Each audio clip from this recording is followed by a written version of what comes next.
diakhiri dengan huruf I karena kata dasarnya garis bawah. Kemudian diberi imbuhan afiksasinya menjadi menggaris bawahi. Kemudian ada sejarah jurnalistik. Nah, kemarin itu seharusnya saya sudah mempersiapkan materi sejarah jurnalistik, tapi kita baik. Jadi Bapak Ibu demikian awal membuka pengenalan perihal naskah berita dari Ketua JMSI Kepri Pak Edi yang tulisannya EDDY, diingat bukan EDI ya Pak ya, EDDY seperti itu. Nah, jadi memang untuk awal tadi beberapa kita tarik beberapa poinnya lah, poin pentingnya. Kadang rilis yang dikirimkan oleh mungkin Bapak Ibu tidak sempat terlihat ataupun sempat terlihat tapi tidak termuat. Mungkin ada beberapa macam faktor, tidak hanya serta-merta perihal kerjasama, begitu ya Pak ya? Bisa jadi juga perihal isi maupun rilis yang diberikan. Bisa jadi terlalu menjelimet tadi kalau katanya seperti itu, atau bahkan memang kurang dimengerti seperti itu sih, atau topiknya yang kurang menarik walaupun di dalamnya ada sebenarnya isi yang menarik seperti itu ya Pak. Nah, baik Bapak Ibu, mungkin untuk ini kita tanya jawab dulu sedikit. Ada yang mungkin ditanyakan terkait seputar naskah berita pengenalan awal kita? Sebelumnya kami ucapkan selamat datang dulu pada teman-teman dari BP Tanjung Pinang ya, BP Tanjung Pinang yang hadir karena acara baru selesai kegiatan di kantor dan sekarang sudah bergabung bersama kita. Selamat datang kami ucapkan. Jadi ini baru materi pertama teman-teman. Tadi baru selesai pembukaan, kemudian jeda sejenak, baru kita lanjut ke penyampaian atau pemaparan materi. Baik Bapak Ibu, ada yang ingin ditanyakan? Belum? Mungkin belum terpikirkan Ketua? Ya. Mungkin belum terpikir. Nanti kita seiring berjalannya waktu mungkin akan terbiasa. Satu kata pertama ini tentu sangat tidak asing lagi ya bagi sobat bahasa. Bahkan penggunaannya kerap kali kita temukan di sepanjang jalan sebagai tanda tempat penjualan obat dan perlengkapan kesehatan lainnya. Seperti contoh berikut ini.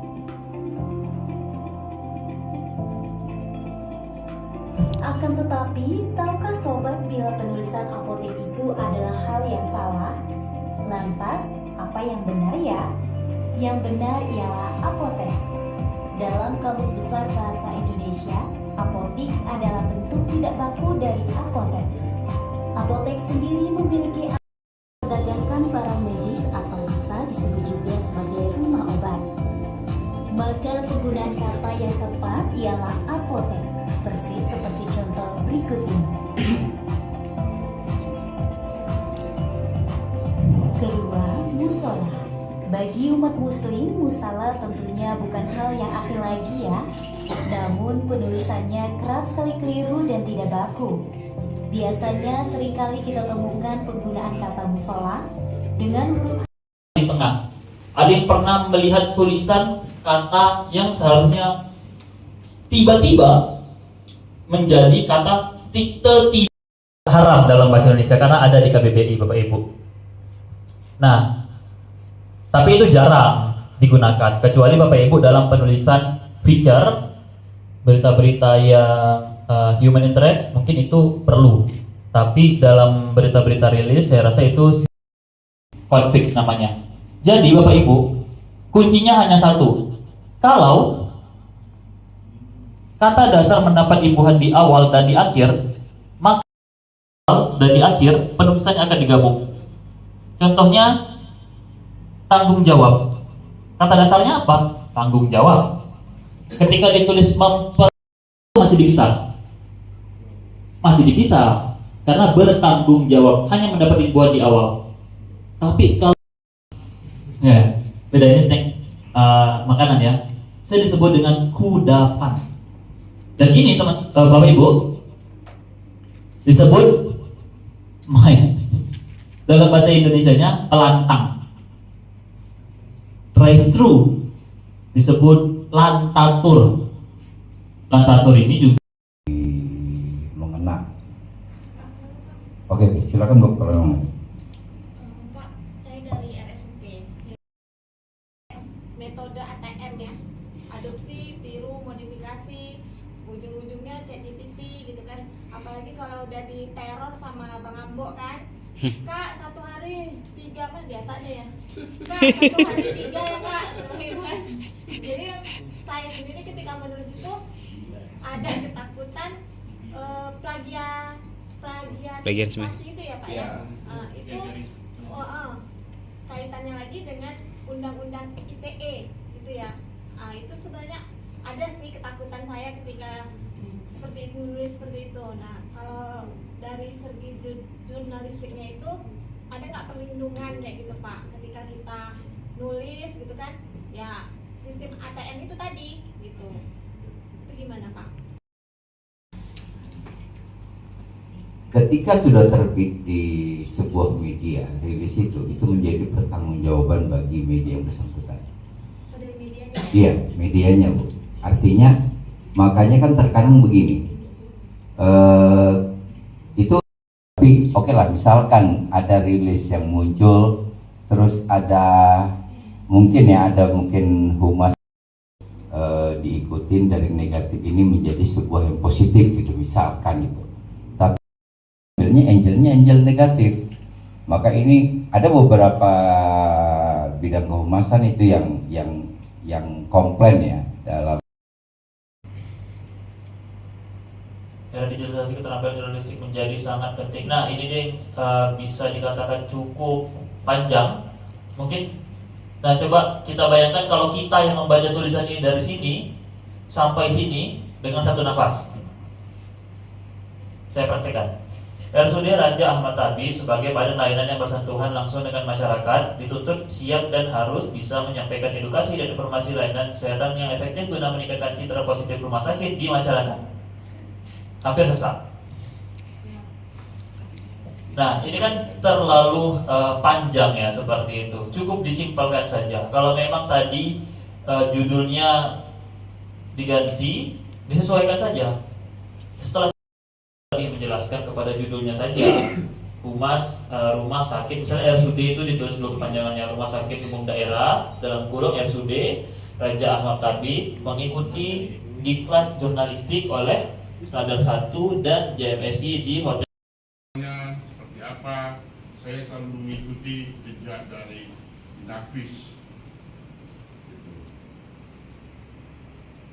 Demo berapa dari orang polisi. Ada kawan saya dekati, saya mendengarkan itu, saya mendengarkan informasi itu. Itu informasi masuk itu yang saya rangkum menjadi beberapa berita di sana. Di mapping atau di setting sedemikian rupa, itu bisa disebut dengan foto ekspresi pribadi. Foto jurnalistik disebarluaskan melalui media cetak dan media siaran dan internet. Itu 2. Terencana atau seperti konferensi pers, peresmian atau rapat koordinasi, itu seperti yang nomor 3. Atau yang keempat itu foto jurnalistik merupakan hasil dari perpaduan 2 unsur, yaitu gambar dan kata. Itu disebut caption atau kata. Jauh kita mengambilnya agar semua pembangunan yang telah selesai terlihat dalam suatu frame. Kalau kategori long shot seperti ini, kita tidak muluk menampilkan wajah seseorang atau gerakan seseorang atau seperti mobil atau seperti ada informasi apapun yang ada di itu atau di instansi itu, silakan sampaikan di situ. Nanti kami akan instansi yang ada di grup untuk didistribusikan ke teman-teman biar informasinya lebih meluas. Sepakat nggak kira-kira kita pertahankan grup itu? Sepakat nggak? Sepakat. Jadi saya dan beberapa teman yang lama lah, itu sekitar tahun 2005 mengikuti itu. Jadi memang perlahan kita mempelajari secara teori. Terkadang kan begini, apa yang disampaikan tadi oleh pemateri foto dan video, teman-teman semua udah tahu, udah paham. Cuma memang secara teori apa sih namanya, itu yang terkadang miss saja. Kita selalu mengingatkan. Artinya mungkin untuk lebih mematangkan.